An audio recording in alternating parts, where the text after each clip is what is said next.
Hello friends, मैं संध्या शर्मा। आज हम बात करेंगे राधा जी और श्री कृष्ण के प्रेम के बारे में। राधा कृष्ण का प्रेम भारतीय आध्यात्मिकता और प्रेम दर्शन का सर्वोच्च आदर्श माना जाता है।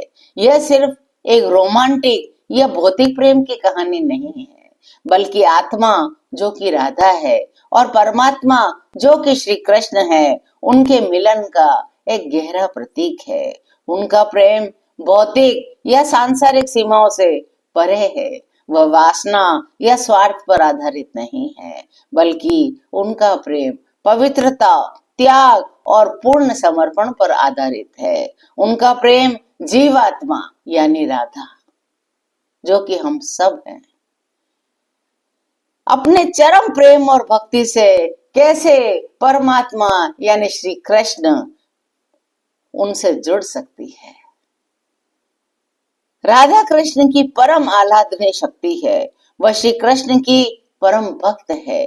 शरीर का राधा का प्रेम बिना किसी अपेक्षा के, बिना किसी उम्मीद के है। वह तो स्वयं ही श्री कृष्ण के आनंद से आनंदित होती है। उनका प्रेम सिर्फ और सिर्फ श्री कृष्ण के आनंद पर निर्भर करता है। उनका प्रेम या उनका हर काम श्री कृष्ण जिसमें आनंदित हो वही वे काम करती हैं। इतना दिव्य प्रेम है। वे वहां स्वयं के लिए कुछ भी नहीं चाहती। श्री कृष्ण स्वयं के लिए कुछ नहीं चाहते।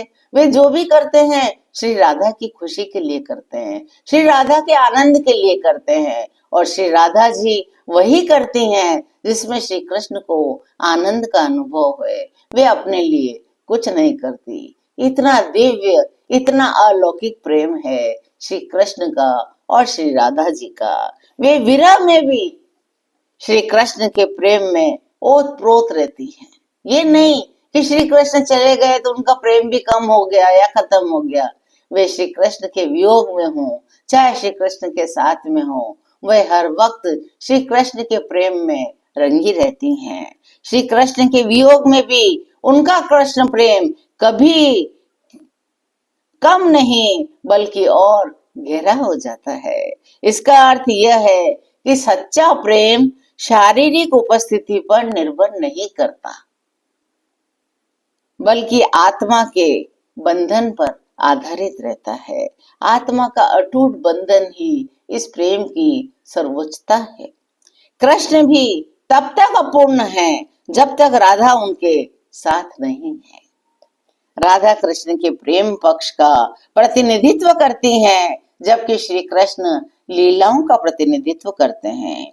इन दोनों का आत्मीय प्रेम मिलकर सत्य, सौंदर्य और आनंद की अनिवार्यता को पूरी करते हैं। राधा कृष्ण का प्रेम दुनिया को ये सिखाता है कि जीवन में सबसे ऊंचा लक्ष्य निस्वार्थ प्रेम है, पूर्ण समर्पण है। इसी के माध्यम से हम ईश्वर से जुड़ सकते हैं। हमारी आत्मा का प्रथम धर्म ही यही है कि हम परमात्मा से जुड़ने के लिए परमात्मा से प्रेम करें और अपना पूर्ण रूप से समर्पण परमात्मा को कर दें। यदि मेरी बात आपको अच्छी लगी हो तो चैनल को लाइक, शेयर और सब्सक्राइब करिए। जय श्री कृष्ण।